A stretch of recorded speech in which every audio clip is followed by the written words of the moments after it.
Do you like aliens, UFOs, cryptids, and the supernatural? What about self-defecating humor? Actually, it's self-deprecating humor. Well, you may both be right. Alien Theorist Theorizing is a comedy podcast that examines cases like Roswell, Bigfoot, Dyatlov Pass, or the Atacama alien. Was that little pickle baby that was found at Chili's? It was alien remains found in Chile. We also explore the minds of some of the UFO community's best. We talk crop circles with Freddie Silva. and we explore the current state of UFO disclosure. With my man, Richard Dolan. If any of these topics pique your interest, grab a beer and come hang out and theorize with some not-so-sober, like-minded weirdos. As we wade through the BS and get inspired by the possibilities. New episodes every Friday. Subscribe to Alien Theorist Theorizing free anywhere you find podcasts or go to alientheorists.com. I got stuff for you. Holy moly. I need to get some snakes and release them around my house. But I love eating people. I love eating kids. These guys are the scientists of the supernatural, lecturers leaving lessons for inquiring laymen. They are applying the scientific method to a world that baffles science. They are the cryptids of the corn. Every day that you open your mouth, I know, right? I'm more convinced that you're abducted by aliens. No. And it just stood up. I mean, it just like kept going and going. And she goes, what the? These are idiots. I was laughing reading this because I already knew how you would feel. Idiot. What part of the story fits your balloon? Well, This isn't a UFO. But who else has big black wings and red eyes? Batman. Well, Mothman. Oh yeah, Mothman. Well, everyone, I think we know exactly what it is. So say it all with me. It was the sandhill crane. Would you try it? No. You wouldn't eat it? No. Why? Because they're probably toxic. There'd be a lot of poop in my pants. I've seen a 6-foot alligator go swinging through the air and slam into a tree.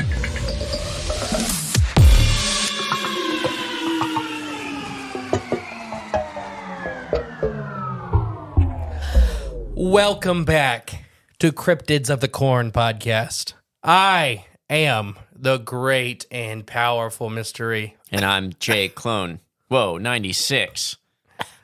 And You got the black lung? well, kind of. I got chicken lung. Oh, chicken lung. Yeah. No, I'm sick. Oh, So this is going to be a fun episode. a fun week. Fun week. Yeah, because recording backwards. No, it's going to be a lot of fun. It's going to be a lot of fun. It is Welcome back already to Cryptids of fun. Corn podcast. This Yes. is an amazing place to be. Where fun happens. No front of house stuff this week because I didn't do the scripts until about 11 o'clock last night. Fair week. Yep. Fair week was insane. So I'm just playing catch up with Fair. By the time you hear this, Ketchup. make sure you guys catch up. Ketchup. Underrated condiment. Cannot wait to see you guys in a couple weeks. Ohio Bigfoot Jamboree. The Jamboree. October 5th. Come see us. Come talk with us. Come have the events. We got all kinds of fun stuff. We're going to have some live music from some local and non-local bands. That's right. We got all kinds of crazy fun games that are going to happen. Some really cool people are showing up. I can't wait. I'm looking forward to it. I'm hoping to get a picture with Tony and Wild Bill at the same time. We can make that happen. I think I can. I don't see why we wouldn't. Well, just because both will be busy. It's more that. Ah, The after party, though. We know how to gather people. I want Tony on my shoulders, and I want to be on Wild Bill's shoulders. It could be done. I think he can do it. He's the only person I know that could probably do that because he carries me around with ease, and I'm a big man. Yeah. Well, Bill's a strong man. I'm not saying you couldn't pick me up, but I could pick you up. I don't know how long I could hold you. when he was carrying me around the hotel, You felt and I was like, woo! you felt safe. Yeah, I felt cared for, Right, yeah. cradled. That's what it For a is. 300-pound man, that's rare. Right. It's hard. It's hard. No, so cannot wait for the Jamboree. It's going to be so much fun. We got so many cool, amazing friends coming out and, all kinds of cool stuff. More surprises every second. Everything from Linda Sigmund, one of the last surviving Mothman eyewitnesses, that Wild Bill's going to be there. Right, yeah. All it's going to be a jamboree. It's going to be a jamboree. That'll be the slogan. 8 Ohio. Oh, we should record a song. Gonna be. Well, we know several professional musicians and Right. singers. It's going to be a jamboree for you and me. No, we cannot wait. For It's going all to be to so much see. fun. I'm ready for the after party already. The after party is a party. Yeah, it's at Norrie Lane's. The bowling alley. I told Ada you, bowling I will alley. not name which family member. One of my family members just this past week finally understood why it was called Norrie Lane's. Ah. It took some time, but now they got it. Yes. Just saying. North of Ada. Yeah. It's very simple. Yep. Yes, it is. Now, okay, so this is mostly going to be from Adam Benedict's work. He does the Pine Barrens Institute. We have all of his amazing books. From Monsters in Print, Ghost in Print, Oddities in Print are the three real popular ones. But no, so he had a nice profile of the monsters of Lake Michigan. So more historical accounts than than the modern accounts. Yeah. So he's got some. We're going to pull from some of that. We're going to talk about some of what could be living in Lake Michigan and some of the monsters that we know live in Lake Michigan. Okay. Lake Michigan itself is a very odd body of water when you talk about the Great Lakes as a whole. It's probably the most unique out of all of the five. And it's killed the most people. Ooh. By a lot. So the most deadly? Yeah. Me and Emily have personally fished on wrecks out there. Oh, wonderful.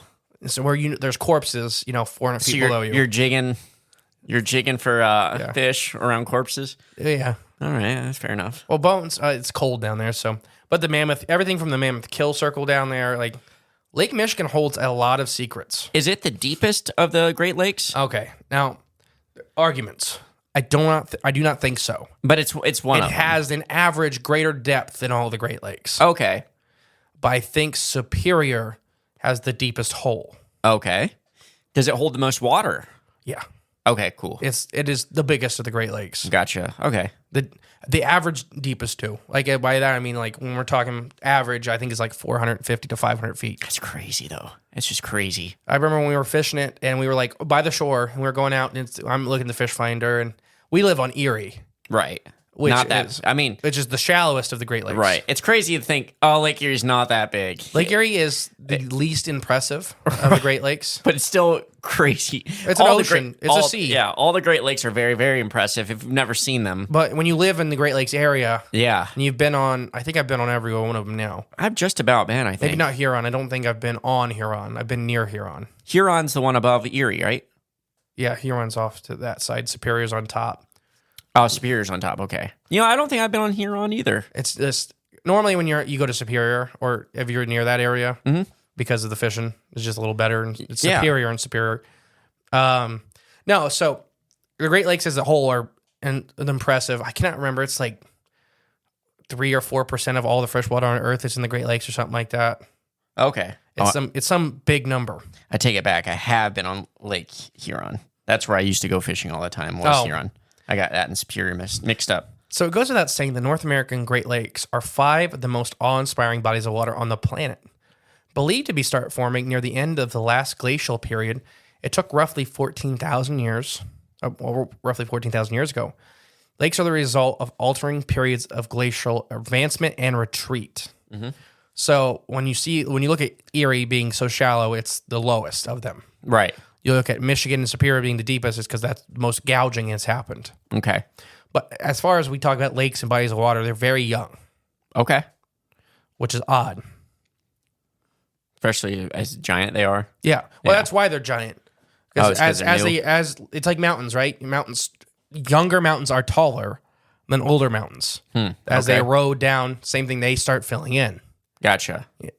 But yeah, so during the thousands of years of constant glacial movement and tectonic plate shifts, which is the mid-continental rift, which runs right under Finley right by us. Oh, wonderful. Deep depressions known as basins were carved out of solid ground, only ended up covering an expanse of over 750 miles from west to east. And when the earth began to warm, and once prominent glaciers began to melt, the 5 major basins were created and filled with a combination of over 6... Okay. Ready for this number? Yep. 6 quintillion U.S. gallons of meltwater. Is that like how much our U.S. debt is? No, it's a little bigger than the debt. Oh, okay. Pretty close, though. Yeah. So, and yes, I read that correctly, quadtillion. I don't think I've ever heard that number yet. This is 15 zeros. Oh, that's a lot. It doesn't. I have it written down here too. It doesn't look real. Yeah, I know. 15 zeros. It looks like a misprint. Yeah, quintillion. Help you wrap your head around. Just imagine 16 quadrillion gallons of milk stacked up. Yeah, sure. That helps. Yeah. No, I can't even picture that. Scientists who study the lake have pondered the historical data believed to be a geological idea of each lake reached its peak. The estimate for both Lake Erie and Lake Huron were filled first because they're farthest away from the glaciers. Okay. So that makes the most sense. Yeah, that makes sense. That they were, as the glaciers retreated for the last melt, that's who'd be, first. Mm-hmm. Erie began filling around 10,000 years ago, and Huron only began filling about 7,000 years ago. The remaining three lakes, being Ontario, Michigan, and Superior, were believed to be filled only roughly 3,000 to 4,000 years ago. And while those numbers seem high, the Great Lakes are considered to be very young in the estimated age of only 10,000 years old. So when we start talking about these lake monsters and stuff like that, we're not talking about some of these lakes. When we talked about some of the ones in Africa, South America, and stuff like that, where they're tens of thousands, if not hundreds of thousands years old. Even Loch Ness, right? Loch Ness is really, really old. Right. These lakes are really young. Mm-hmm. So but we'll talk about their biology inside the lakes. They filled fast with monsters. If there's a niche. It was an open highway. Right, exactly.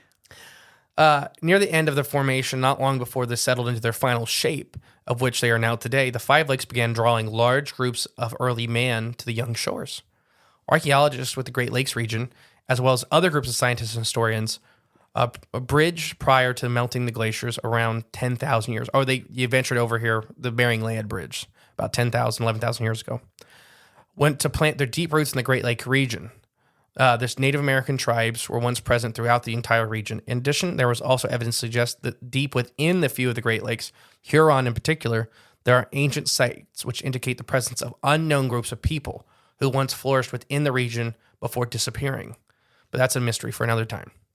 That is maybe the mound building culture. Okay. For everybody that's maybe not know at home, and it's just pure speculation and opinion, the mounds of North America seem to be in a much older culture that were then used as sacred sites. Re-inhabited as sacred sites by other groups after. Mm-hmm.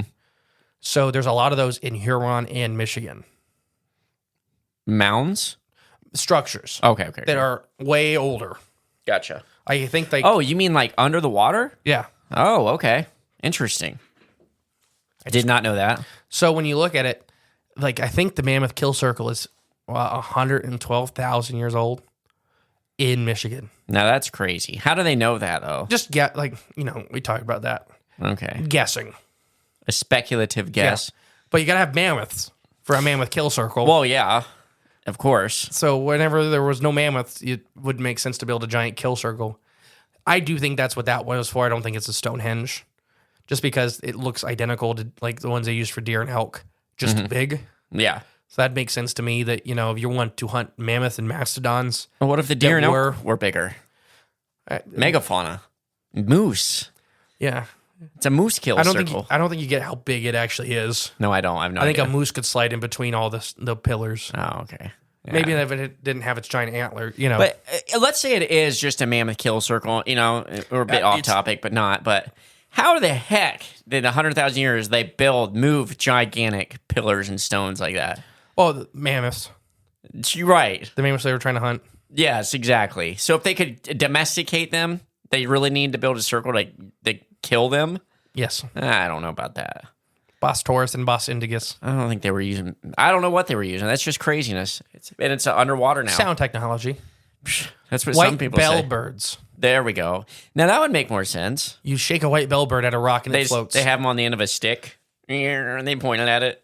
Well, what was the movie with a badger on a stick? Or maybe it was a video game. It was a weapon for caveman times. Yeah, badger on a stick. Yeah, because you'd hit the badger on the ground to get it mad, and then hit it, then put it to somebody. It's a good idea. That. As the group settled further north, they found into structured tribes with the region's specific language, customs, and beliefs, and relationships with the Great Lakes only grew stronger. This is one of the cradles of some of the great Native American tribes. Was the Great Lake region. Not only for the winters here are extremely harsh, but there also was plenty of bounty here. Oh yeah. So it made it very worth it between fish and wildlife and even foraging and stuff like that. The Great Lake regions had everything from native medicines to food year round. Right. Yeah. Even with the harsh winters, whether it was salmon runs, sturgeon, deer, elk, moose, bison, there was always food. Right. The Great Lakes were the cradle of North America. That's awesome. But with the people coming here, they also brought legends, folklore of, and this is an opinion thing. Whether they brought the legends and folklore with them, or they were just talking about what they were seeing, I kind of walk the line of both. Okay. You see something and you apply the old folklore to the new thing. Gotcha. Like they did with Loch Nessie and the Altamaha sea serpent. Because it was literally Scottish immigrants coming in. That came here to... And they're like, oh, they Georgia, have right? Yeah. Okay. And they're like, oh, yeah, they have a Nessie here, too. Right, yeah. But, yeah. But they talked about, in the Lake of Michigan, the great horned serpents. Like in Ohio? Legends involving the great horned serpents vary from tribe to tribe. But when all is said and done, they're pretty much all describing the roughly the same animal. A creature is said to resemble a huge dragon or snake covered in very large, thick scales, a prominent horn or horns on its forehead, and long teeth. While these beasts could occasionally be found on land, they're most often found lurking within the dark waters of both lakes and rivers. They are oftentimes viewed as being supernatural or halfway supernatural in nature, with the ability to control weather, shapeshift, turn invisible, and bestow magical abilities on those lucky enough to defeat them in battle. Oh, wow. So is that the ancient folklore they're applying to it? Yeah. Okay. My opinion. Yes. While great horned serpents could be found within almost any body of water, the most powerful ones called the Great Lakes their home. Also, the Ohio River was one of the, so when you talk, there was kind of like 6 great horned serpents. Okay. In like Algonquin legend and some of these other tribes' legends. 6 different types? No, there's like six fathers or grandmothers of the species. Okay. And each one ran a lake or the Ohio River. Okay. Which the Mississippi should be called the Ohio.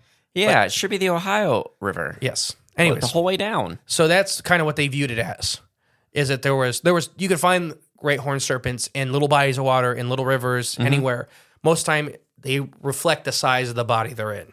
Okay. So they're in a small offshoot lake of Michigan. They're going to be small. They're going to be smaller. Like still powerful, still great beast, but each of the giant bodies of water were ran by a giant one. Right. Okay. Like what kind of fish like they grow relative to the size of their tank they're kept in? It's ammonia, but yeah. It's ammonia based? Yeah. Okay. So basically, that's how Bass Pro gets their fish to be absolutely disgusting looking with Huge. being fat. Oh. Because they have special ammonia filters. So that the takes ammonia, it out? the ammonia is the trigger for stop growing. Okay. It means we're getting too big for our environment. Understood. So if you take out the ammonia, that trigger is not happening. So they just get obese. Yes. I've seen them. They get disgusting. But yeah, their horns and scales are believed to possess great power and widely sought after for brave enough to go looking for these beasts. While great horned serpents could be found within almost any body of water, like I said, the most powerful ones called the Great Lakes and the Ohio River their home. The Great Lakes have long been storied with historical involving the monstrous residents since the time humans first started painting on the cliffsides and telling each other these stories. As mentioned above, the Native American legends and myths of the great horned serpents lurking beneath the surface of these lakes, looking for a quick meal to pluck anyone off the shore and devour them back in their underwater caves. Along with these sea serpents, lakes are also said to be home to underwater panthers. I'm going to try to say the Native American names for these creatures. The Masipawa. Sound good. Thunderbirds, which nailed that one. Well, yeah, that's an easy one. But they think the portals to kind of the underworld. It's not like what you think of, like, it's not hell, right? Right. When we say the underworld, it's a different dimension. I'm almost thinking like... So water panthers and thunderbirds don't get along, but they're both kind of said to hang around these portals. like guardians in a way. Depends on the tribe, right? Depends on a lot of the tribe. So Thunderbirds are like hanging around portals to the underworld-ish? Yeah. Like that's what you're saying? Guards, essentially. Okay. Where the heck are these portals? Well, these ones are in the lake. Okay. They're in the lake. Yeah. The great fish, which is Musa Namak, which we talked about a little bit with like the great sturgeon mother or the great salmon mother. Right. Every group of fish, every species is said to have its originator, including the semi-mythical beasts, like I said, with the horned serpents. Like they have the 6 that are the originators. Okay. So even salmon and the sturgeon have their great fish, Gotcha. which are many times bigger and most of the time have powers of some kind. And even the little people, the mini wasas. Okay. The mini wasas. With so many legends of these creatures said to lurking within these waters, it is easily to get lost and cluttered sometimes. That's especially true from the beginning of the monster stories that originated from European settlers that got into the mix as well. So that's what we talk about now. The Europeans are coming in and mixing their folklores in with the existing folklores, plus seeing creatures. Right, yeah. Like I said, if you haven't been, like Lake Michigan, I think we went out 6 miles and we could have been 100 miles out. Yeah, you can't see nothing. I felt more comfortable. So we go deep sea fishing in Florida. Okay. I felt more comfortable in the ocean than I did on Lake Michigan. Why is that? I don't know. I never understood because we never really got more than 100 or 120 feet deep in the ocean. Yeah. You don't, like a continental shelf's way far away, like 60 miles out or something like that. Right. In Lake Michigan, you are 100 feet from shore and in hundreds of feet of water. Just you're sitting over a big hole. And you can watch the steps down, down, down. And it just keeps, I don't know, the water is different. It's so cold and dark. Even on the brightest day being on Lake Michigan, it's like the water is like the deepest blue. Yeah. And in Florida, it was always green. I don't know. It's just, there's just that feeling, right? And that's important for when you get on these things and these stories that come out, is the actual presence of the body of water itself. It can be scary. Yeah. So when settlers from Europe started showing up the Great Lakes region in the late 1600s and early 1700s, it wasn't long until stories of monstrous beasts started creeping through the surrounding colonies and settlements. While many of these stories have been lost to history, quite a few have held on and even adapted and evolved into modern times. An example is Bessie. South Bay Bessie. Yes. Gwandashandartha of Lake Ontario and the Lake Huron Great Snake. But not are the two creatures in Lake Superior. There's also Pressy and the lesser-known cave monster, which will all get their own episodes one day. Pressy has some cool videos where it looks like 2 seals moving around with each other. Oh, really? Which are not in Lake Huron. You're right, exactly. So that's very interesting. And then the cave monster. All these lakes, besides Erie, because of reasons. You're just making me want to go fishing so bad right now. I know. Like itching so bad. But have giant cave systems inside of them. Oh, gosh, that's even worse. Or like to make the urge to go fishing. But with all these lake monsters floating around in the 5 Great Lakes, it's odd that no modern stories are associated with Lake Michigan, the second largest of the 5. Searchers made online and well deep dives, past and present books, but there's not very many stories to spark of the monsters in Lake Michigan. But as we learned many times before, it comes with lake monsters. Sometimes you have to go deep to find the evidence for them. So we're going to talk about some of the not ancient, but really old accounts of these guys. On August 3rd, 1867, a newspaper by the name of the Daily Ohio Statesman. Man, newspapers used to have cool names. They used to have names, right? Now they don't even exist. Reprinted a story from Milwaukee, Wisconsin, which spoke of 2 men having an encounter with what would only be described as a giant whale within the lake. The first man, Captain McBride, spoke of how while crossing the lake in the early morning, he caught sight of a great fish, which resembled that of a whale. He claimed the beast made significant noise and even blew water into the air like a puff from a blowhole. Interesting. So let me stop there for just a second before I continue. He had been on the ocean. He had seen whales. Right. You know what he was talking about. Yeah, he was a captain. So a lot of these ships were going in and out of the Great Lakes into the ocean. Mm-hmm. So he's like, what is that? St. John's Pass or something? I don't remember. Okay, St. John River. But yeah, no, that's Florida. St. John's River. It's Florida. Yeah. I don't remember the one access in to Canada. Yeah. Canada, United States area, like it's up Wherever, there. yeah. When he made his way towards the creature, it blew once more, then sunk swiftly below the surface. The second man, a tugboat captain named Consul, claimed that the early hours of that day he seen what he only described as a great fish that resembled a whale situated near the mouth of one of the rivers that drain into the lake. He stated that the monstrous fish moved very slow along the confluence and appeared to devour whatever objects it encountered, opening and closing its mouth. As he steered his boat in the direction of the fish, the unknown creature let out a loud, low, moaning sound, blew a blast of water into the air, and sunk beneath the surface. Captain Consul sailed in the area in hopes to see the creature at surface, but it stayed out of sight and remembered of his time at the lake. So, two different captains. Seen In something 1867. Okay. Saying they seen what they could describe as a whale. The one was opening and closing its massive mouth, feeding on whatever it was eating. Thoughts so far? A whale or... So no long neck, no, just Right. a giant body. No, yeah, just a fish. She described it as a fish, whale I know is not yeah. a fish, but But one solid object. Yes. No Not long a neck, serpent. no big flippers, no Right. serpent. no dinosaurs. Yeah. Oh, I thought that'd disappoint you. No, they come later. Okay. I thought I'd get a look from you. We're We're going to talk about the T-Rex that showed up in the middle of the lake All right. trying to tread water. Yeah. I think they could swim, but Lake Michigan's a hard one to cross, and it is cold. And you're not walking across the bottom of that one, probably. Additional evidence within the...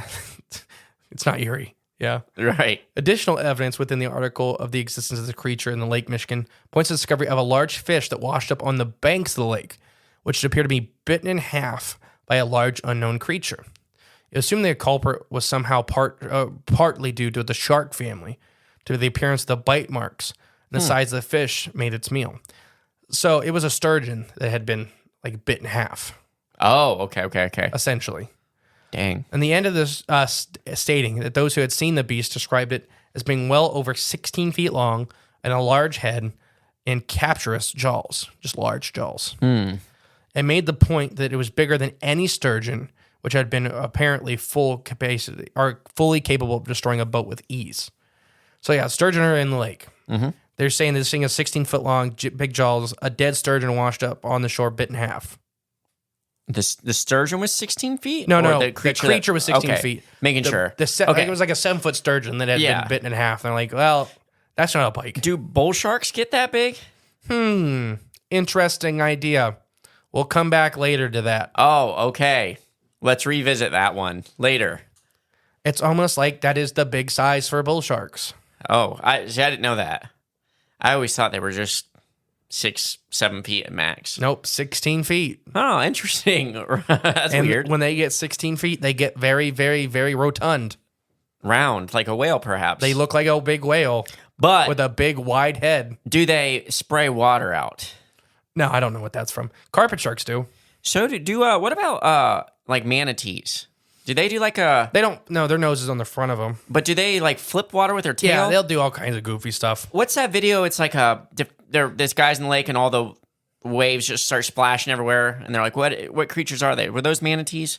Maybe I don't know which one you're talking about. They can be. Manatees can kind of book it when they're scared. Like when one's scared and it They all splashed move. away, they all moved. Yeah, Yeah. that's what it was. Yeah, that's probably manatees. So I wonder what if it's something like that though? You just see in like a foggy distance early morning, you see that tail splash. You think it's like a spray? Yeah, From it a doesn't have to blowhole? be a blowhole spray. Right, yeah. These captains, once again, have seen whales, and they probably just are assuming that that's what that is. Right, yeah. Didn't have to be.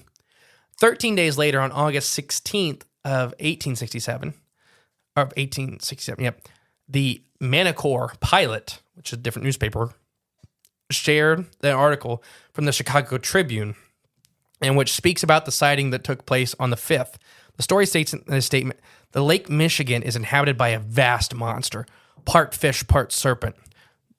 No longer admits its doubt. The article goes on to speak about the sighting made by a man named Jos Milka? I'm going to guess it's Russian. And it ventured out to Victory Park and Hayden Park, Chicago. Mr. Muka claimed that the monster was witnessed about 1.5 miles from shore, and it appeared to be roughly 5 times the length of his own boat, around 40 feet. So his boat is, if it's 5 times the length, he's an 8-foot boat. Right. Yep, that makes sense. A mile and a half into Lake Michigan. That's a small little boat. Braver than me. In his own boat. So it was bluish black in color and got lighter near the head and the tail, almost appearing to turn gray or white. The head was triangular in shape and looked like that of a seal in presence. It possessed 2 large eyes that were thick as a barrel. And it was as thick as a barrel, as it moved through the water like a snake. While on the surface, the witness claimed to be able to see the back, which appeared to be rough and plated like that of a sturgeon. Mm-hmm. So not bull shark-esque. No, not at all. More sturgeon-y-esque, but with the triangular-shaped head? Yeah. They if you look from the top, they have a very triangle head. Yeah. Bull sharks have very tiny eyes, and they're towards the bottom they're by the mouth, towards the underside. Okay. So any of these stories that talk about eyes immediately make me go away from bull sharks. Right. Because it just doesn't... Bull shark... You got to be on a bull shark to see an eye, and they're not big. Yeah. Sturgeon have massive eyes. Okay. I told you the stories of them peeking in. Like, you look in the ice, like ice fish, and you just see an eye sometimes staring back at you the hole, and it's a sturgeon. Just like, what's happening up there? Curious. They are very curious. The monster then makes a third appearance in print almost 2 weeks later on August 29th, when it appeared on the Elk Advocate in Pennsylvania. The East Coast papers spoke of how the city dwellers in both Milwaukee and Chicago had been agitated by the appearance of a strange creature in Lake Michigan. The monster, in which was being described as being anywhere from 20 to 50 feet long, was said to have stated making a regular appearance from the working on ships within the lake. The majority of sightings described the article made by the crews of both the tugboat, the Crawford, and the propeller ship, the Skylark. Both crews described seeing the creature as a serpentine in appearance and looked as thick as a barrel. The creature would then keep mostly to itself of its surface, thrashing the water and foaming it with its tail, before ducking down quickly below the surface as the vessels approached. So so far it hasn't attacked nobody. Right. And if you get near it, it panics. It's the articles end the statement with how it only mattered of time before the search vessels were going to attempt to capture the monster for museum display. Human nature. Kill it and put it in the museum. We need it. Put it on the wall. August was a particularly busy time for the newly discovered monster in Lake Michigan. It had been sighted in both Milwaukee and Chicago on multiple times. Why do you think most of these sightings... Now, the Native Americans talked about some of the monsters in Lake Michigan specifically, but why do you think it took so long for us to get lake monsters in Michigan in the end of the 1800s? Well, I bet... For constant sightings. I'm wondering if we just weren't as active on the lake yet. We didn't have the vessels to navigate as often. 100% right. Oh, all right. Look at me. Well, because most of our vessels had to stay close to shore. Right, yeah. Because it's a deep and dangerous lake. Like I said, it has sank many of seagoing ships. Yeah. Dang. So, yeah. Ships had literally crossed the Atlantic Ocean and then sank in Lake Michigan. Nah, that's just craziness. That's crazy talk. It gets violent. Yeah. And it gets mean. It will kill you. Like, oh, never mind. What? Like a woman? Is that what you're going to say? No, I wasn't. I was just saying like people in Michigan, but that's just certain areas. Before I continue, I think it's time for an ad. Are you ready? I'm ready. Hey, we're down here at Mel's Hole and Justin? Justin? Where'd you go? Help! I'm falling down the hole! You fell down Mel's Hole? Yes, I keep falling. And I think I'm going to be falling for a really, really long time. Oh, no. How long till you have enough time for me to get a rescue crew? I think I do, but I'm really hungry, and I found a dead tumor seal as I was falling. But it looks absolutely disgusting. Do you have anything to help? I think I have just the thing. Here, let me toss down a couple of bottles of Flavors of the Forest, Bigfoot breath. Really, really chuck them so they catch up. Here it comes one. And two. Well, I guess I'm going to have to eat this tumor seal now with Flavors of the Forest. Where could other people get this amazing product to cook their own tumor seal? You can get this wonderful, amazing, tasty product at flavorsforest.com/corn. Add it to anything and it will make your food taste delicious.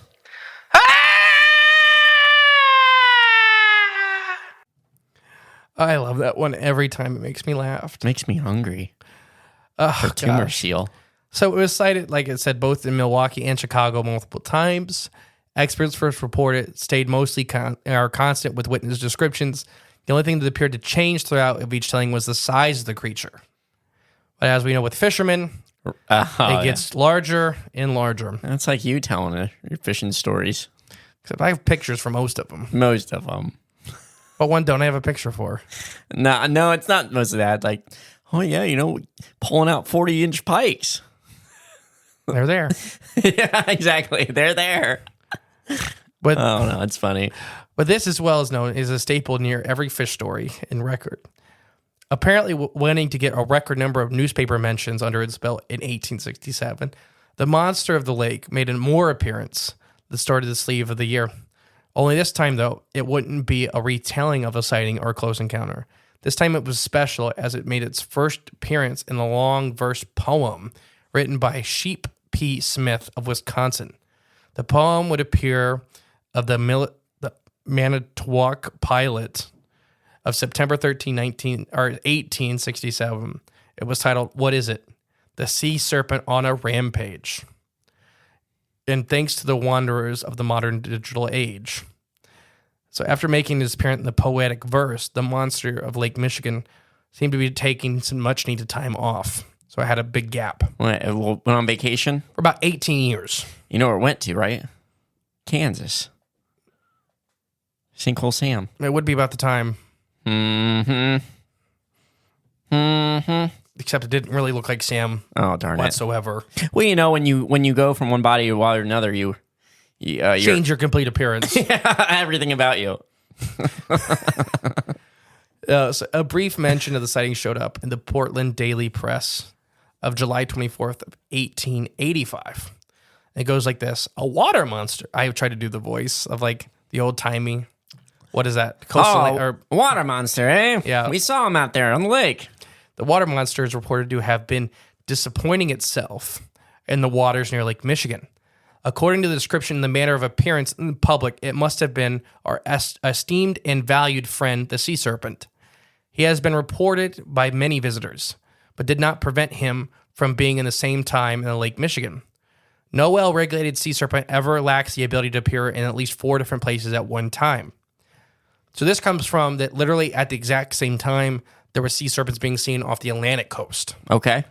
So it's just saying that it's like coincidental or? Yeah, it could be. I mean, there was always kind of a sea serpent here or there on the Atlantic coast. Yeah. But it's just saying that it's interesting that there's a bunch of them seen at the exact same day. Mm-hmm. But yeah, it was more of a mockery of the Lake Michigan ones, saying that, this kind of journalism going around at the time was just kind of picking at him, saying that it's not interesting that they're seeing him in Michigan, Lake Michigan. They implying that they're copying people on the East Coast in the ocean. In July of 1897, multiple papers began to share a story of a sighting made by a man named John Dowry that took place roughly 33 miles north of Chicago. The witness, a commissioner of public works and a well-known contractor with the city at the time, was said to be on one of the beaches along the lake with his family around dusk, when suddenly 2 men in bathing suits came running towards him, shouting about a commotion in the lake. Dowry, thinking it might have been a ship involved in some sort of emergency, ran with the 2 men to the spot where the incident was said to be taking place. Once there, Dowry claims to see a huge something gliding through the water over 200 feet away. The size was estimated being well over 30 feet long. 30 feet long, and you could see it was carried a large black neck and a head above the water the entire time. The whole time. That's interesting. As it's power swimming, right? It's carrying a large black neck and head above the water. Also seen was large fins protruding from the back, when they easily stood over 4 feet tall, somewhat representing a picket fence post. So like the general shape. Okay. The unknown thing was said to have been diving under the surface and reappearing several feet away. almost as if it was being chased by something or playing with something in the water. Mr. Downray and the two unnamed swimmers claimed to have watched the creature for well over 20 minutes before they finally lost sight of it into the darkness of the approaching night. During this time, Mr. Downray stated that the creature made an approach the shore at over an 18-inch high, like the waves being hitting the shore. Oh, okay, gotcha. And a school of large fish approached the water's edge as if they were frightened or trying to escape the monster. Also noting that the day prior of the sighting of the unknown creature, a carcass, now listen to what I'm about to say. Okay. A carcass of a large mastiff dog had been laying on the beach exposed to all the sea. But on that day of the sighting took place, something large apparently crawled out of the lake, judging by the marks in the sand, and dragged the dead dog back into the lake. It is said that there was no trace of the body found, and the marks described... Now, I'm sorry, I'm trying not to laugh. The marks in the dirt that were discovered were clear that a cow had gotten onto the beach and took the carcass. Oh, yeah, man, that happens. Cows definitely scavenge dog carcasses. Everybody, the and just drag them and the away. Police said it was a cow had gotten onto the beach and dragged the dead mastiff, the dog, the carcass away. Well, maybe it was a stellar sea cow. Maybe they weren't wrong. I believe that more. Maybe they weren't wrong. They just left the sea cow part out. It just makes me laugh that, like, a cow. And they all like, yeah. Oh, yeah. A cow. That does add up. But yeah, cows, they don't eat carcasses, do they? Yeah, they will. Most herbivores will take a bone or meat. Okay. Or they'll eat baby birds and stuff. Like cows will eat baby chicks. Okay, well, will they take like a carcass? I've never seen a cow carry a carcass off. Yeah, that's what I was going to... My next part. Okay, so they will eat meat, but will they carry it off into the sea? No, I've never seen... Cows can swim. They're not very great at it, but they can. But that's where they eat, right? When they... Yes, when they take a dead giant dog's carcass off, they often go into the Great Lake. You know, I think I could be a investigative cop or something. Yeah, it's normally a janitor that gets asked this question from the local high school. I think it was a cow. Cow, you say? It was a weather balloon moving 100 miles an hour sideways. Yeah. We built, on Science Club last week. I know this. I've seen it. I love janitors, but that's not who you go to get a biology report from. And then post it in the paper. After the Downey sighting, stories involving lake monsters spread across the word of mouth very quickly, and they also did through the papers. Stories about the beast, once domained multiple paragraphs, soon became nothing more than a blurb. So on July 7th of 1904, the Bridgeton Pioneer wrote up on page 4, it's reported that Lake Michigan has a sea serpent 20 feet long, green in color with yellow stripes. Amount, the characters, and the beverages necessary to provide the reptile have not been stated. Basically, how drunk do you have to be to see the monster? Right, yeah. So there's, again, just kind of putting jokes out there. Okay. Another one in 1908 stated, 4 women of impeccable validity say that they saw a sea serpent in Lake Michigan recently. Somebody must have been spiking their ice cream sodas. So again... Yeah, saying that you have to be drunk to see these things. Well, what if they're onto something? What if you have to be a little inebriated to see, like, past the veil through the different dimensions? There you go. Yeah, listen, if that was true, I'd have seen a lot more stuff in my life. Yeah, me too, I think. Oh, for sure, me too. I think I've only seen stuff sober. Yeah. Yeah, I've never been inebriated in my lifetime. I've never hallucinated or seen things ever. And if you could hallucinate from drinking, I would have. Right, yeah. I agree. You can't. Like, unless you're drinking, what is it, absinthe? Right, yeah. That has stuff in it. That has extra chemicals in it Right. to make you see things. Just don't do any of it, in my recommendation. No, it's bad for you. Data does take place in Chicago of July 5th. An article from 1911 focuses on the man that refers to Colonel Axel Green, a well-known squatter and fisherman in the city. It is told on the evening of July 4th, Independence Day, Green climbed aboard a boat and made his way onto the lake along with others and found the relief of the sweltering July heat. Apparently finding some escape, the boat dropped anchor and the group spent the night on the open water. The next morning, Green was the first to wake up and he stood on the stretch and rubbed the sleep out of his eyes. He spotted something strange moving in the water roughly a mile away from the boat. Assumed that it was still sleep, Green rubbed his eyes again, a bit much harder the second time. And after this vision came back to focus, the strange thing was still in the water. It was clear to see it was the shape of a massive serpent. Realizing that others needed to see this, Colonel Green ran quickly around, waking up everybody. When all the passengers woke up, Green pointed their gaze in the direction of the large serpent. They were able to witness the incredible sight. At some point, the monster was easily 100 feet long, and other passengers wouldn't corroborate this story. They would not corroborate? No, they would. They would, okay. Which they did, although none were willing to provide their names. Okay. So when they got to shore, they'd be like, yeah, no, we've seen a 100-foot long serpent. Well, what's your name then? Nope. Bye. But Green did not stop with the basic retelling. He went on to state that the sailor, for many years prior to coming to Chicago, in his time in his professional he was been shanghaied at least once. You know what shanghaied is? On the water, right? Yeah. So what would happen is they would get you drunk, and you'd wake up on a ship. And your job, you had a choice: to work or to be thrown into the ocean. Oh, okay. So shanghaied. They would steal you to work on a ship. I did not know that. Okay. So you'd been shanghaied at least once. The Shanghai tunnels was literally to steal sailors. They built tunnels underneath the city to grab people out of bars and throw them onto these people would grab people out of bars, run them down these tunnels, and sell them to people that were leaving on ships. I'm glad I live in now times because I would have been shanghaied. Yeah, I've shanghaied you. I bet that would have happened. I've stopped you from being shanghaied before. I guess, but I don't remember. Well, yeah, because when you're being shanghaied, you're inebriated. Usually don't know, yeah.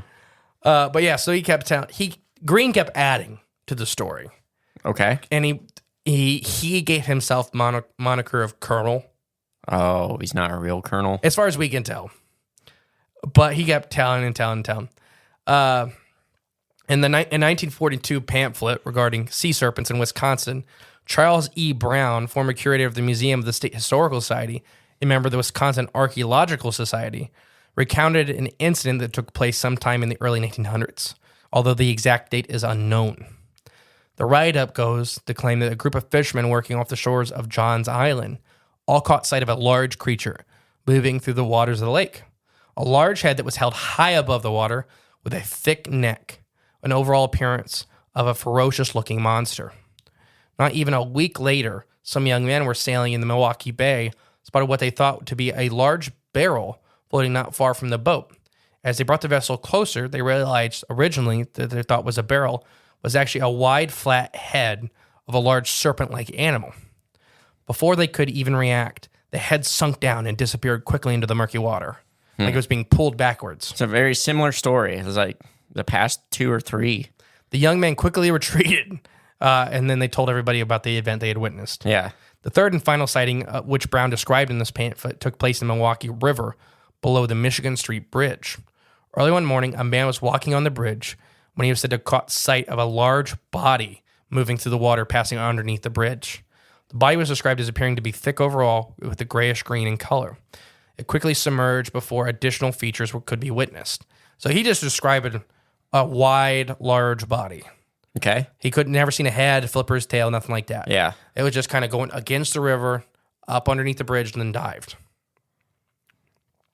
After the Milwaukee sighting, a report of the monster became less frequent, and apparently became so rare that some people claimed to have seen it. Reports gave more attention to what kind of beverage the witness was drinking than the actual creature. Again, what's with this? Maybe it was absinthe. Maybe that's what they're getting at this whole time. What's the drink they always make you drink in Chicago?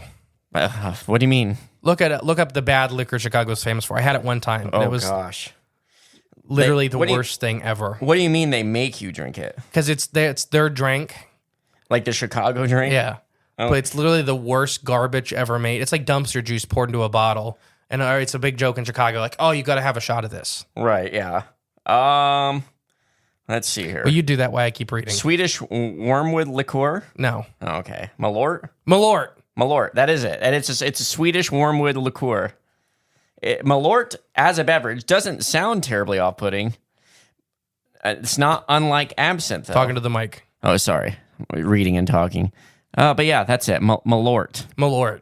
If you ever get offered Malort, don't. Oh, okay. It's a joke. Ugh. It tastes like whatever liquid tires are made of. Now, I like the smell of tires. No, like I'm talking the process to make a tire. Oh, okay. It's like paper, right? You ever been around a paper plant? Maybe. I don't They're know. the worst smelling thing ever. Really? Worse Trees don't stink. Paper don't stink. They're doing something bad in the middle. Ugh. What about the dog food plant? Ugh. Now, the paper smells like burnt death. Interesting. It's not great. Some chemical. After the Milwaukee sighting, like I said, more reports of these monsters started going down. They were, like I said, more focused on what drink the people were drinking. On September 1st of 1934, roughly 23 years after the original Green sighting, a story which appeared in the Bismuth Tribune of North Dakota featured the front page story, The Famous Serpent, again seen in the lake, Chicago, September 1st. Fact or fancy, the famous sea serpent has bobbed in the lake once again. We are about 4 miles from shore, and Captain G.N. Shufflebeam of the SS Theodore Roosevelt Friday night, when Donald Sturley was looked out and saw, it ordered the two floodmen followed the creature, and it wriggled and twisted around the great fasting ship, and it kept the sight for about 5 minutes. The passenger deck cried out, "What is it? What is it?" But the captain nor the foreman knew what it was. They flipped its tail, and the creature was about 60 foot long. It stated towards the Benton Harbor, Michigan. And that's about that. Okay. So the ship seeing a creature swimming in the lake, and they started chasing it a little bit, had spotlights on it, and it was definitely running from it. Like it did not want to be ran over by the ship. The creature did not enjoy this moment. And do you know ships often hit whales out in the open ocean? They're not supposed to. They're supposed to stay away from whale migration routes. Okay. But literally, a cargo ship just brought a rice whale carcass, a fresh carcass, into New York a couple weeks ago. What, it drag it in? They hit it, and most ships hit him on, and then they stopped to let him fall off. Because He didn't stop, did he? He didn't know he hit it. Oh. I do not know. Because the ships are massive. They don't know. Like, okay. Somebody goes and looks at the bow and sees a 100-foot long whale in across Hey, it. well, we brought this guy with us. Oops. Yeah, they got in a lot of trouble. Oh, I bet. Yeah, because it must have already been dead. Yeah. Floated right to the top. And bam. My last little thing before we get into what could be going on here is we already covered it in corn sharks. Classic. But the Lake Michigan shark attack. Right, yep. Just real fast, just that. But there was a body of a shark found in Lake Michigan. It was about 10-pound body, 2 foot 5 inch long shark. Gil Sharkman and Carl Luskowitz. The guy's name is Sharkman? Shurkin. Shurkin, okay. Were coho salmon fishing, and they ended up catching the dead body of a little baby shark. They caught a dead body? Like, they seen it floating, and they went over and netted it. They thought it was a baby sturgeon. Gotcha. And it was a little shark. And it was a bull shark. Yep. There are controversies around this. Whether some people say it was a thrift store's like preserved shark that somebody had thrown into the lake. Oh, okay. I will just say for this story, basically nobody's ever been able to prove it or disprove it. Why would someone buy a shark and then just throw it in the lake? I know.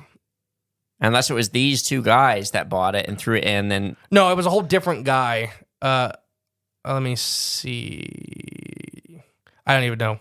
I don't have his name here. It was a whole different guy claiming that he was the one that threw it into the lake, the hoax people. Oh, okay, yeah. And happened to find it.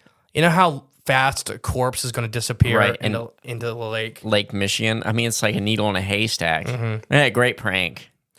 Yeah, great prank. But the famous, the shark attack and all of that from the young boy. In 2014, a Chicago man took a photo of what he believes to be a shark swimming around the lake. I've looked at the photo. It does look like a shark in Lake Michigan. Okay. I mean, we know they're there, right? Now? Lake Michigan, no. Okay. We know they've been within 11 miles of Lake Michigan. Right, yeah. Shoot, that's close enough. Yeah. Like, come on. 2017, a woman in Milwaukee took a video of almost the same thing, and it literally looks like a shark fin moving in and out of the coast, and it is Lake Michigan. And they only say we've just never caught one there, right? Yeah. Okay. Because they're very rare visitors. Right, yeah. On July 13th of 2019, another video was captured of an unknown something moving in the water next to the Carverex South Pier Lighthouse in Michigan during a powerful storm. And this video looks like a giant eel. I've shown you this video before. Yep, I've seen this. I know Where exactly. literally it crawls over the pier. Yep. On the lighthouse, because whatever storm's going on, it's one of those Lake Michigan famous storms. Mm-hmm. I've been near Lake Michigan for one of these storms. It is not hard to imagine how a giant ship could just Get disappear. Up. Yeah. And if one of these monsters are too close to it, like too close to the shallows, they will get battered like the whales that end up in the Amazon. Oh, yeah, that's right. They're giant animals are not above the weather. If you haven't seen the whale in the Amazon, just go ahead and Google that. Yeah, it literally is because of I think it was, what was it? Water spout? A tsunami. Oh, but not a tsunami. It was a typhoon. Oh, a typhoon. Okay. Yeah, typhoon, a tropical storm down there had picked up a whale and threw it. That's insane. So what could this be? Do you have any ideas? Well, there's a lot of sea serpent stories. Yeah, there's several different types of things. Yeah, some of them I do think a bull shark for sure, big one. So let's talk about that one first. That big one, that 16-footer that we talked about earlier. So bull sharks do get 16 feet long, and that's kind of where they top out. Yeah, see, I did not know that. And the two types of bull sharks that end up in freshwater environments are babies and the adult females. Okay. So that would be your giants. The biggest ones of the species are always, first bull sharks are adult females. They go inland to give birth because it's a safer environment and more prey-rich environment for their offspring. And then the babies hang out in freshwater environments. Okay. So we talked about in corn sharks, there were records of 23 or 2,400 miles upriver, which puts them just south of Chicago. So it's just 11 more miles. Okay. You know what I mean? It's not like they're pretty much there. It's not like a couple hundred more miles. Right. Yeah. No, they're pretty much there. And then there's the other way getting in if they're following cargo ships in. From the ocean side. So there's several ways that bull sharks could end up in Lake Michigan. Now, would they want to stay there? No. It is the absolute probably worst habitat for them. It is cold and deep, and it has a vast, like a biological dead zone. So Lake Michigan has pretty much no shoreline life. Really? Yeah. Why is that? Because it drops to 600 feet, immediately. So there's not much of a habitat there. Yeah, there's steppe habitat. Right, okay. So it is pelagically active, which bull sharks can feed in. What's that mean? Open water. Open middle of the column. Pelagic? Pelagic. Okay. So when we talk about pelagic fish, think of like whale sharks, great whites. The guys floating in not in the top, they not don't in the really bottom. mess with the shoreline very much as adults. Great whites will go in for seals and stuff like that, but whale sharks, they stay open ocean all the time. Life. Yep. So swordfish, that kind of stuff. So king salmon are pelagic. When your walleye is not, they can be pelagic. They will hang out in those environments. Right. They'll also be in shallow waters. They'll be in that 10 to 12 foot range, 20 to 15 foot. Yeah, which is shallow. Right. We're talking about 600 feet. Yeah, exactly. So for bull sharks, I do think they can end up here. Yeah. I just do not think they're going to be there very long. Yeah. So when you have a sighting of one, whether it followed a ship in summer, and you look at almost all these sightings are going to be in the summer months. Okay. So you're just the other reason is because Lake Michigan freezes. Right, yeah, in the winter. But you're specifically saying that no bull sharks are sticking around just in Lake Michigan, but the other Great Lakes, like Erie, they have a better chance. Right, yeah. But still, I don't think they're going to survive a winter. Okay. Yeah, that's pretty rough. It's now the Ohio River ones, they can go back south. Right, they can exactly. get out. When you're stuck in a lake, especially our lakes, like it gets cold and Erie's the warmest of them, but still, it also freezes the hardest because it's the shallowest. Yeah. So yeah, 6 one way, half a dozen the other. Yeah, it doesn't really matter. Let's talk about the elephant in the room for these guys. Okay, sturgeon. Okay, yeah. The Great Lakes already have a massive animal that lives in them. Sturgeon. So lake sturgeon. Right now, our biggest ones are rivaling 6 feet, a little over. Historically speaking, they could easily get 8 feet, 7 feet, somewhere in there. So when a 7 or 8 foot sturgeon is going to be, 300 to 600 pounds, if like the ones that have giant plates on the back and all that stuff. Now, these are lake sturgeon. These are fully freshwater sturgeon. They do not spend a part of their life in the ocean, which is pretty weird for big sturgeon. What, they go back and forth? Most of them are androgynous. Okay, they don't care. So when we talk about white sturgeon and Atlantic sturgeon, which get massive, they most of the time will go in, they spend their adult life in the open ocean and only go into these freshwater environments to reproduce and give birth. Okay. They stay there for a period of time until they reach adulthood, then go into the ocean. Gotcha. Okay. Like salmon. Yeah. So they don't die after giving birth most of the time. Right. Most of the time they Go make back it back out. but they don't go nearly as far up most of the time As salmon do. Yeah. So with this, my thought is there may be a chance that, first off, the white sturgeon are in the Pacific.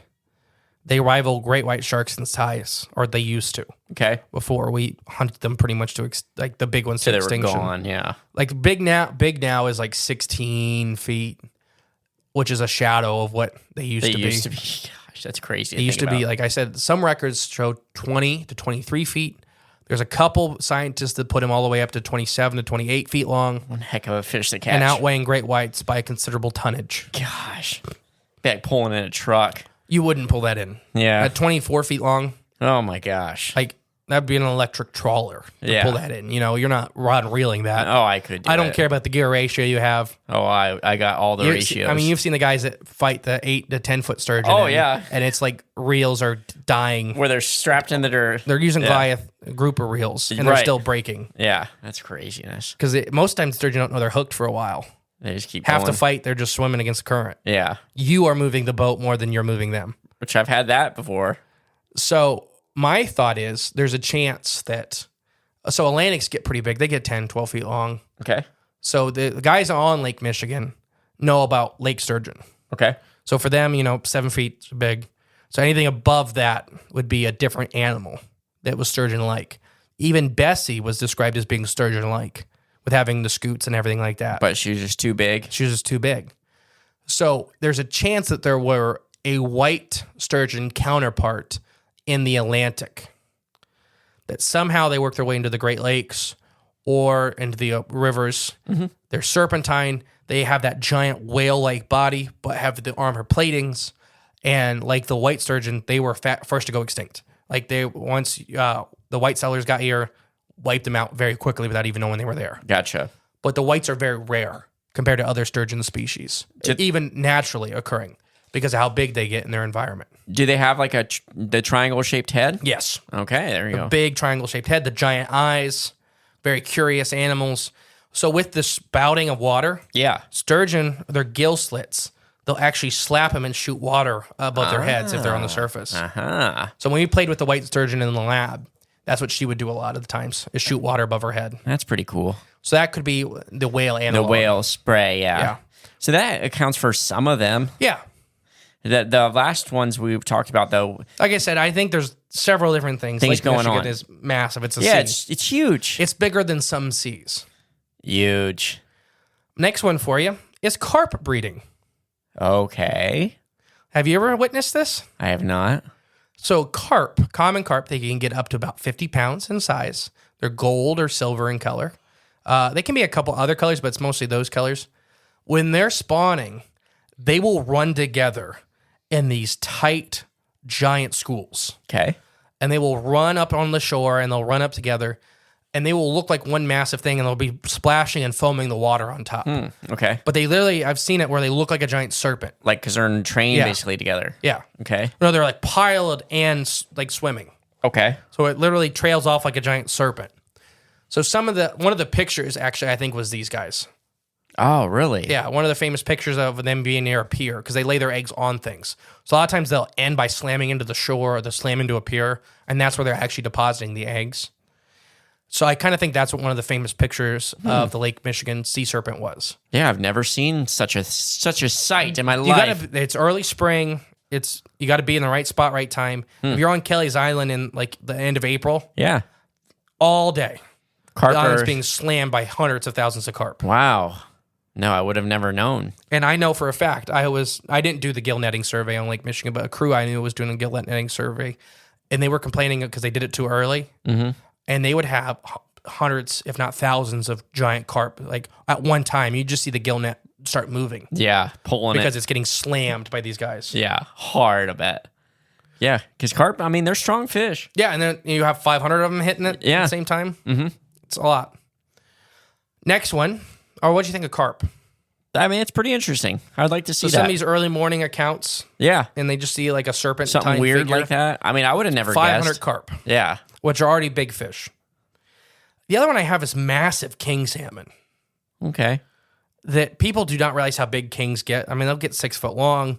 They'll form tight schools, and I've seen them in the river or where we've been fishing for them, and it literally looks like a giant black snake is swimming up the river. Yeah.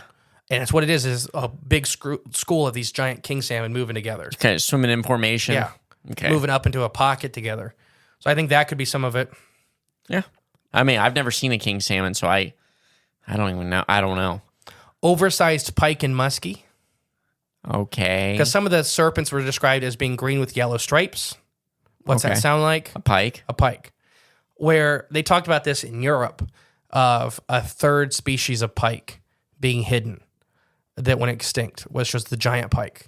Or these stories of 10-foot long pike and stuff like that. Dang. May have actually been a species. And it wasn't Jeremy Wade. It was the same guy that did the beluga sturgeon DNA survey, Okay. where they think they were bred out of extinction or bred into extinction, Right. Yep. where we killed enough of them And that they just had to breed with their nearest biological cousin. the regular pikes. And then, so now we have trophy-sized pike that are a shadow of what these giants could get. it used to be. So there's a thought that they used to exist in the Great Lakes region as well, where these giant pike, and we're talking the world record pike and the world record muskie, may have been one of these instead. So the world record muskie, they just found the jawbone of. And I think, I can't remember, it was like 74 or 78 inches long. Because they first found this jawbone and they thought it was a wolf. Yeah. It's a fish. Yeah, it was a fish. So there's a chance that their species was on, we're talking, most of these sightings are 1800s. Yeah. That they were on the edge of extinction, because that's also the Industrial Revolution. They started Right, dumping yeah. all these chemicals. E.S.6, which is the family of pike and muskie, are very sensitive to that chemical stuff. influence. So the bigger ones, the more species derivative ones, will go first. That's the first ones to go extinct. The more specialized you are, Right. which would be, these are E.S.6 means ecosystem king. Okay. So where E.S.6 are generally, when they're in an environment, they're the king of that environment. Okay. So the Great Lakes version, because now there's muskie in them, but we kind of put the muskie there, or the muskie took hold in the early 19th century. There was a niche available. Yeah. It could have been these giants, and we could have been seeing the last of them, where you're seeing a 10-foot long pike or a 12-foot long pike. It'd be awesome. And it's, they're so wide Yeah. that you're just describing that. So That it's- these guys are eating salmon. These guys are eating, Yeah. these are the big predators out in the open water. Well, yeah. I mean, a pike or a Pike muskie are grass predators. Yeah. Muskie are open water, normally pelagic predators and Okay. river predators. So it may have had a pike coloring and acted like a giant muskie. Right. Yeah. One or two. The lakes being relatively new. 10,000 years. When they were, or not 10,000. Was it 10,000 or 100,000? No, it's 10 to 14. 10 to depending on the 14. lake. Okay. Oh yeah, it was the kill circle. But 10 to 14,000 years. With that relatively recent time period being formed, it could have been options like available for like niches for regular pike to grow supermassive because that was available. It was available, yeah. So- Species radiation. So they may Really have done that, back then, and then over time, those big species slowly started shrinking back down. After the pollution started and everything like Right, that. yeah. No, it could very well easily be that. So some of those phenotypes might still just be out there waiting to be unlocked. And the Great Lakes have changed dramatically in the last 100 years. We talk Right. about blue pike, a fish that used to number in the billions, Yeah, is gone, relatively quick. It took 4 years for them to go extinct. that's crazy. So when you talk about this, I think there could be something to that with some of these large serpent-like creatures. Here's one that may surprise you. Lakers, lake trout, Okay. deep water Goliaths. So the king salmon is the pelagic, the pelagic king. Yeah. These are the bottom kings. Gotcha. These live from 40 feet to 400 feet to 600 feet, 700 feet. Gosh. These are massive monsters. Now, we know very little about these guys' true maximum size and how old they can live. We have individuals that are in their 80s and 90s. That's they grow crazy. slow because of the cold, deep water they live in. Right, yeah. But they are vicious predators, but unlike most other salmonids, they'll scavenge and they'll eat carcasses. Okay. So they'll pick stuff right off the bottom. Yeah, I would say most stuff that dies and goes to the bottom. Yeah, but they also have very sharp teeth and they're very good predators. Yeah. So a world record is about 80 pounds. Okay. And about 5.5 feet long. Gosh, that's so big. But like I said, we estimate they can get much larger than that, maybe well over 100 pounds. Gosh. But they're also deep water guys. So most of the people had seen king salmons. Kings are pretty flat. They get big and long, but they're really flat. These are rotund animals. They are known for being like when you get really big ones, they look obese. Barrel shaped? Yeah. Yeah. So I kind of wonder if the head, like they thought this was an animal's head and seeing their two giant eyes in the body and it diving back down. So these guys will get bloat sometimes from eating really large carcasses or meat in meals, and they'll float and they can't release the gas quick enough. Yeah. So they're kind of stuck up at the top. So I kind of wonder if that's what's happening with some of these. You think it's a giant head, and it's actually just a huge lake fish. trout that's swollen. Right, yeah. Now I got 3 more for you, and they get crazier each time. Okay. Well, some of them still have yet to fit the descriptions. Nobody will fit all of them. Well, not all of them, but the later accounts where they seen the serpentine thing, but where its head and neck was lifted out of the water. The last one will. Okay.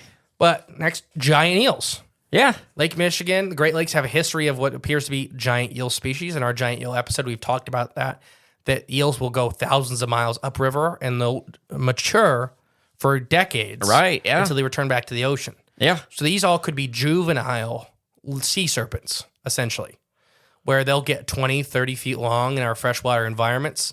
And then they'll start, at that probably size is when they start working their way out. Getting out of there, yeah. When we talked about the Ohio horned serpents, the Ohio River horned serpents, some eels, like congers, will actually have bumps on their heads, which could be these horns. Once again, none of these creatures really ever did anything to anybody. Right. Besides the shark attack in Lake Michigan. Right. But that, bit a kid in half. That was a shark. Much different. Yeah. So eels are very secretive, they can be very curious. They'll go to these areas to feed on stuff like the one that was on the river, scooping up everything. If it was flooding out food, or if there's Chicago was known to be one of the beef processing capitals of the world for a very long period of time. Did not know that. So these rivers will literally flow giant chunks of meat. Meat, just waiting. Guts and all that stuff. Yeah. So if you're a big scavenger and you don't really care where it's coming from. Buffet. It's a buffet. And that could be why so many of your sightings were around the Chicagoland. You were drawing these deep water behemoths into the shallows. Chumming them chumming them right to you. Yeah. So there's that thought. What do you think with the giant eels? I like the giant eels because we know they exist. We know they're out there. Yeah. So you can't rule this one out. I bet you that's some of the sightings. This is what's responsible for it. And here's one I've never brought up before. All right. Which is impressive. Freshwater jellyfish swarms. Oh, okay. Well, we know we got jellyfish in Lake Erie, right? Yeah, they're in all the Great Lakes. Okay, they're in all of them. Okay. So they're actually saltwater jellyfish that once we started bringing ships in, they came in. So they're harmless. They're most of the time, their group, the species they belong to, they don't have stinging cells, or they don't have stinging cells that can affect humans. They eat algae. They can be blue or pink as the most 2 common colors. And they don't really get bigger than your thumb. Okay, so they're tiny, but they don't have stingers? They don't really have stingers that affect people. Okay. So on their own, they're not very impressive. In swarms, every once in a while, these guys have been documented in being in tightly packed, 100-foot-long swarms. And I kind of wonder if that could be some of these giant black serpent sightings. Not the surfaced ones, but when they see the giant black shape going through. Yeah. If it's literally a giant swarm of freshwater jellyfish that only came into the Great Lakes when settlers brought saltwater ships into the Great Lakes. Oh, so it matches the timeline of sightings. Okay. So why there was none before is because they weren't there yet. Right. Of that type of being. Right. How the heck do they survive though, being fresh or saltwater? They just don't care. Or they adapt. That species can do both. So androgynous. Yeah. Okay. Yeah. So they can do fresh and saltwater. Okay. They just had no way into the Great Lakes. Gotcha. Okay. They're not understood. very strong swimmers, right? So you're not going to swim upriver into the Great Lakes. No, you're not. Not if you're a jellyfish. You'll get ripped apart. Yeah. So if a cargo ship's carrying your zygotes in Gotcha. and dumping ballast water, then you're there. Yeah. That's how we got gobies in the Great Lakes and everything like that, was riding ballast water. Gotcha. Okay. So that's a thought.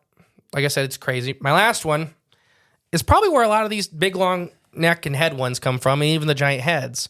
Okay. One we haven't really talked about in a while, but we used to talk about a lot, is the giant turtles of the Great Lakes. Ooh, okay. From the Leelanau Lake Monster, Right. which, keep in mind, is only 2 miles Not far. from Lake Michigan. Yeah.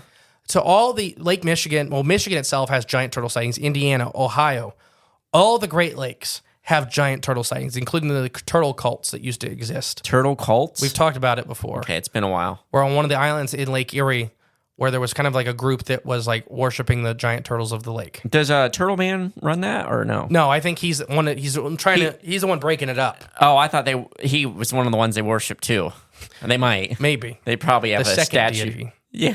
Yeah. Their version of the Holy Trinity. Yeah, turtles, Turtle Man, and The lake. The lake itself, just water. No, so we even talked about some of these guys being bioluminescent. We talked about previous Lake Michigan giant turtle sightings, where the guy was describing what he thought was a UFO at 1st, with the big glowing spots on it, and realized it was a giant turtle shell. That was glowing, huh? Yeah. Okay. So the head was literally like a giant turtle. Yeah. Turtles, they yank their heads back. Yeah, fast. So that guy that seen the head sitting up there was probably a turtle breathing. Yeah. And it didn't dive fast. It just Right. yanked its head back down. What I think a lot of these are probably giant turtles. Some species of turtles can have their heads pretty far above the water. It's all about the size displacement. Their necks are pretty strong. The Leelanau giant, which we think is probably a giant turtle that was described as wood. Right. I think these guys, I think Lake Michigan may house a secret species of giant turtle. They age slow, they grow slow. Because most people, when you think of Lake Michigan, how cold it is, Right. you don't think they can. But look at the leatherback. We talk about that. They're kind of warm-blooded for turtles. They're super weird for turtles. Turtles have done this where they have gone to the cold water extremes. Oh, yeah. So what if we had a cousin, whether it was the giant soft-shell turtle of North America or the actual alligator snapping turtle, radiated into this new niche with how young the Great Lakes are and became giant cold water behemoths. So there's open water gigantism, and as animals go to colder environments, they get bigger. Gotcha. So you already took a 400-pound turtle or a 200-pound turtle, and now you're inducing it to an open water environment that's colder. If that animal's going to adapt, they're just going to get massive. Yeah. And grow slower. And turtles already kind of do a good job of that. Growing of slow? Pacing themselves in life. Yeah, of growing slow. Right. Because if they grow too fast, well, don't their shells get all messed up? Sulcatas can. Yeah. Okay. Their shells will outgrow their actual bodies. Yeah. So with these giant turtles of the Great Lakes, it could explain the feeding behaviors. It could explain a lot of stuff. Like I said, I think all these sightings are probably a good mix. Yeah. Of these Oh, yeah. animals. It's definitely not one thing. But I think a lot of the long-necked serpentine creatures are probably giant turtles. That'd be nuts. That would be awesome if it was true. I think it is. I mean, I think they may you're even- making a case. They may even be using the cavern systems in the lakes. Right, yeah, to hang out in. Yeah. What do turtles do in the winter? Like, let's say a lake freezes over. How do they Some breathe? turtles don't. They just go into brumation. So they're underwater They and just lay in the bottom. really. Mm-hmm. That's probably the big snappers and stuff too, right? Mm-hmm. A lot of those guys, like there's videos of like you can see alligator snappers under ice, Yeah. and they just turn off Interesting. Okay, I was curious about that. because they can metabolize a little bit of oxygen through their skin and stuff like that, but not like a ton. Right. Yeah. But when they go into brumation, they pretty much shut off all non-necessary Just biological functions. Go in their shell and don't move. Wait. Just wait it out. A lot of turtles will do that. Huh. Okay. Some turtles den, where they'll actually like dig a hole in the side of the bank, but they don't have to. Okay. So for Lake Michigan, it would make sense. Either a giant amphibian or a giant turtle, because they don't need to necessarily in the winter come up to breathe. Right. Yeah. They may pick a cave down there. They may pick a mud. They may Right. burrow into the side of the bank, and they just turn off for 6 months. Yeah. Interesting. Any of these? I can't remember if there's any other sightings took place in the winter. No, I don't think so. no. Okay. Early spring was the earliest we had. late fall, early spring. Well, you might be onto something with these turtles here. I think a good chunk of it is turtles. I think the Great Lakes house giant turtles. The Native Americans talk about giant turtles in these Great Lakes. I hope they're still there. I mean, they base some of their calendars off of these giant turtles. That's true, too. Like and the Chicago months, yeah. has Turtle Island. Yeah. Which was a sacred site for the tribes that lived there. And I've heard mixed stories of why they named it Turtle Island. It may be a basking spot for the Lake Michigan giant turtle. The giant turtle, yeah. Maybe that's it. I mean, they base a lot of their creation myths and stuff like that, the creation legends, about the giant turtles. Oh, okay, gotcha. Well, yeah, don't they say the whole world is on the back of a giant turtle? Yeah. Yeah. So I don't know. What do you think? If you had to pick one, who are you going with? Well, like we said, a lot of these accounts describe different things. You know, it's not one thing as all these. So I think it can be a combo of all these with the turtles, the eels, the bull sharks, and the sturgeon. I didn't even mention there is a small chance an occasional whale made it in. Really? It could have made it in? So for this example, a whale did get into the International Coastway when my family was in Florida. Oh, wow. Okay. And there's not much room. Yeah. It was a fin whale, and it was like a 60-foot whale. And literally, there was not a lot of space in the locks to get in. Yeah. So it had to just like be snug underneath one of these ships. Yeah. And they drug it out. I'm 100% sure it died. Yeah. But they said they released it, got it out alive. But it had been in the sun for like a few days. Ooh. Because it picked a spot where it was just like, I can barely fit here. It's got nowhere to go. Yeah. Man, and so half the day it was being baked. That's crazy. So there is always that chance that a whale, they won't live long. Like they need the salt water. Yeah. They need salt water. Okay. So they won't live long That's in those weird. environments. Why do they need it? Their bodies are completely... So for an animal, it has tons and tons of salt available. Okay. That's where they're getting their water. That's where they live in. Right. If they don't have they're not able to regulate salt in their body then. So they need that water to automatically So basically their body's going to remove all the excess salt. Gotcha. When you move into a freshwater environment, you don't have excess salt. No. You need that salt. Right. Your body's still trying to get rid of it. Getting rid of it faster than you're taking it in at that point. Yeah. Okay. That's why most saltwater animals can't handle it. Salmon and eels and stuff like that, they have a little switch. Okay. Bull sharks, they actually have what essentially is like a third kidney that turns on and starts retaining recycling salt. Oh, nice. Okay. So they will eventually run out of that recyclable salt. So it's it'll last for a while, but it'll last a long time, months for, and sometimes years, it seems. Yeah. But it's not sustainable. If they can get enough salt in their diet plus that system running, they can stay there for a very long time. Interesting. Okay. But yeah, that has been the Lake Michigan monster/monsters. Yeah. I definitely don't think it's been one thing. No, I agree with that. But I think it's turtles, eels, and the occasional shark. Turtle, eels, and sharks. Oh my. There you go. Maybe that'll be the episode Maybe, name. Yeah. I have been the great and powerful mystery. And I've been Jay, Clones. I don't remember. I don't even remember. I don't remember. That was like an hour ago. And we'll catch you next week, guys. Bye.